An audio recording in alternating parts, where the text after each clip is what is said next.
Hi guys, Rhoda here. Welcome to my YouTube channel and happy new month. So for the month of April, since it's my birthday month, I have actually decided to only do Q&As and booktubers challenges for this whole month. So to start off the first week of the month, I am going to be partaking in the Black Author or Black Writers Challenge, and I was actually tagged by Sandra of We Read Here. Thank you so much, Sandra. And I am going to be answering a couple of questions which are to do with the challenge. So let's get into the video. So question number one, tell us a bit about yourself. Okay, I always find this to be very hard, but from the top of my head, okay, my name is Rudo Diana Mashtamanyere, and I am a booktuber, a writer, a screenwriter, and a failed poet. I tried poetry, it's not my forte, so I just ended up sticking to writing. And I love reviewing African literature because it's how I got to kind of find my writing inspiration, I should say. It's actually deeper than that, why I love African literature, but just to give you guys, a glimpse into my life, that's pretty much who I am. And I'm quite boring, I think, because I like reading a lot. So for people my age, that's actually considered to be something quite lame. So yeah, Geek Central here. But yeah. Question number two. Who is a Black author you love that a lot of people do not know about? So I think a Black author who I love that a lot of people don't really know about, it has to be Samantha Rumbiza. So she's a Zimbabwean writer, and she just published she published her poetry books I think last year or 2 years back, I'm not really sure on the years. And she also published her first book. It's actually like a series called Painting a Mirage. And she's what I really like about her is she's really talking about stories that we don't talk about, especially when you're in the diaspora, because her stories and her poems, they kind of expose that side of living in the diaspora, which we rarely talk about. Some things to do with the immigration issues, things which have to do with depression when you're in the diaspora. And it really stood out for me because I found comfort in knowing that someone actually writes about these things. So I think she's someone you have to look out for. And also she has a publishing house, and she's actually helping fellow writers, Zimbabwean writers, or any African writer. I think it's more universal than just Africans. But yeah, she has a publishing house, and she's been helping so many people, especially Zimbabweans. From what I've seen, so many Zimbabweans have actually published their books through her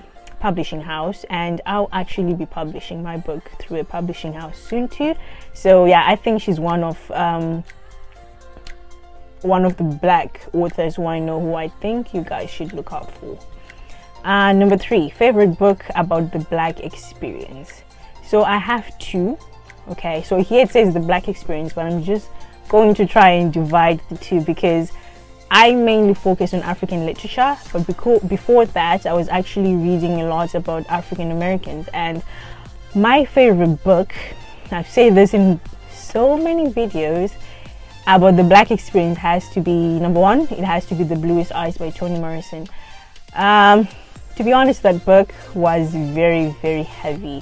I think it's literally the first book I've actually thrown across the room. I actually cried when I was reading it. Oh yeah, The Bluest Eyes and House of Stone, but The Bluest Eyes is one of the books which really got to me, because I could not imagine that happening to someone the way that she wanted to have the bluest eyes. And it actually showed you how institutionalized racism really gets to you. And also there it was quite obvious, but it really stood out for me. Be sure to check out The Bluest Eyes. Another book that I liked which has to do with the Black experience has to be Homegoing. Homegoing is my all-time favorite book, and I just love how it highlighted each and every single timeline, if I should say, like a historical event rather, every historical event in America and also like in Ghana. So it was like two sides, like Africa in Ghana and then in America, and it really showed me like how, you know, people in African Americans really suffer from how they were removed, like there's this identity crisis. And yeah, I really enjoyed it. I think I really recommend that book to everyone who, or I wouldn't recommend it as a first book you should read if you're getting into reading, but maybe a second or third between the two. Number 4, favorite book about the black author, or by a black author. I think I wrote that wrongly, but I think it's by a black author. Always Homegoing. I haven't read a book as yet which has made me want to like change my mind about Homegoing. I'm sorry, for me Homegoing is the book. It's like my favorite book. No one can ever convince me anything at the moment, because I read it like last year and up to now it's still up there. I love it, and I'm actually looking forward to reading the Transcendent Kingdom. I haven't actually bought it because I've stopped buying books at the moment, because I was hoarding books. I have like over 200 books, so I just thought, you know what, at the moment let me read the ones that I have, let me finish those, and then I'll start buying books again. So I kind of played myself because I really love Yagasi. She's like my favorite author. So yeah. And number 4, recommend a black and queer book. I think one that I've read is The Hairdressers of Harare, and that's by Tendai Sihu, who is a Zimbabwean writer. So it's about a guy who was living a double life. Be sure to check it out. That's the only one I've read so far, but I'm always open to like getting to know more, you know, books which other people have read and which I will be happy to review, of course. Number 6, recommend a book with a black person on the cover. I would say it will have to be my first book of Shona Ndebele words, and that was by Yevesi Sibanda. So it's a children's book. It's a very cute book, but why I would recommend it, especially, you know, I review African literature, so it's like fiction, non-fiction, children's books, poetry, self-help, and for me this is the one that I really recommend, especially for children. It's very important for them to see themselves on books. It actually inspires them to want to read more, and for them, you know, to actually want to write too. So I would highly recommend that book. Number 7, a book by a black author that makes you feel happy. I would say Love in Color. I think for now it's Love in Color. I love Love in Color. It's actually here. It's my favorite book. It's just full of like love stories. I'm a hopeless romantic, so don't blame me. I was so ecstatic when I found, like, you know, African literature which focused on the, you know, that lovey-dovey mushy stuff, you know. And it's not like I read it every day, but I just like escaping into that. It's not realistic, of course, I know, you know, real life is not like that, but anyway, I love escaping into those places. So it's literally one of the best books, and it really makes me happy. Each and every single story just left me speechless. I was like, wow.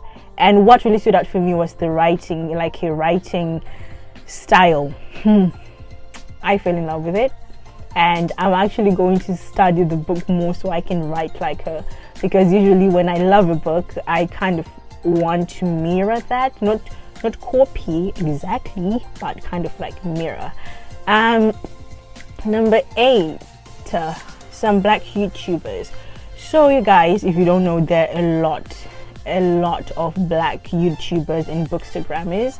I was so shocked and happy at the same time, and they are very nice people. They like engaging, they like communicating. Bookstagrammers, I think by far they're like my favorite community, because they kind of like help each other. Even if you ask them questions, they don't like snap at you or ignore you. They actually, you know, they actually respond. So at the top of my head, I would say Tabi and the books. I would also say Aisha reads, and also Sandra with We Read Here. There is Rachel, and oh gosh, I'll actually leave them below. There are quite a lot of them. Number 9, a book by a black author coming in 2021. So I would say The Library of the Dead. That one too is by Tendayo Huchu, is a Zimbabwean writer, and it's about a girl. I think her name is Rufaro. I hope. And Rufaro. Let me just say the main character, because I think I might be lying. Yeah. So the main character, Rufaro, right? She's like a ghost talker, so she talks to ghosts, and then it kind of seems like it's harmless, and then until someone tells her that someone is bewitching children, so she kind of incorporates, like, the Zim magic, Zimbabwean magic, and she incorporates it with the Scottish, mythology or something like that. So it's quite interesting because it kind of like diffuses two different cultures, and I'm actually looking forward to that, because I'm trying to read anything and everything and to see what I like, because I think when it comes to African literature, we need to kind of explore sci-fi, whatever tickles your fancy. And I've just discovered that there's African comic books. I am going to be buying them after I start buying things again, which is not going to be anytime soon, but after I start that, I'm just going to be collecting comic books. I did not know they were actually African comic books, so I'm super excited, and I hope you guys too will be interested in that. I'll be sure to buy one called Razor Man, and he's by a Zimbabwean, and he's a superhero. I've never heard of a Zimbabwean superhero, so definitely buying that. And thank you so much, you guys, for the time you took to watch this video. I'm a bit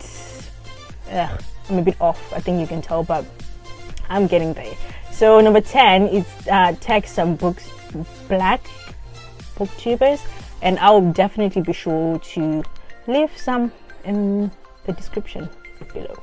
So thank you so much, you guys, for watching, and if you have any questions, by all means, I'll leave my socials down below, so you guys can ask me any questions you want to know more about me. I don't think you do, because I'm quite boring, but anyway, if you want to, feel free. And until then, goodbye and keep safe. Have a great day.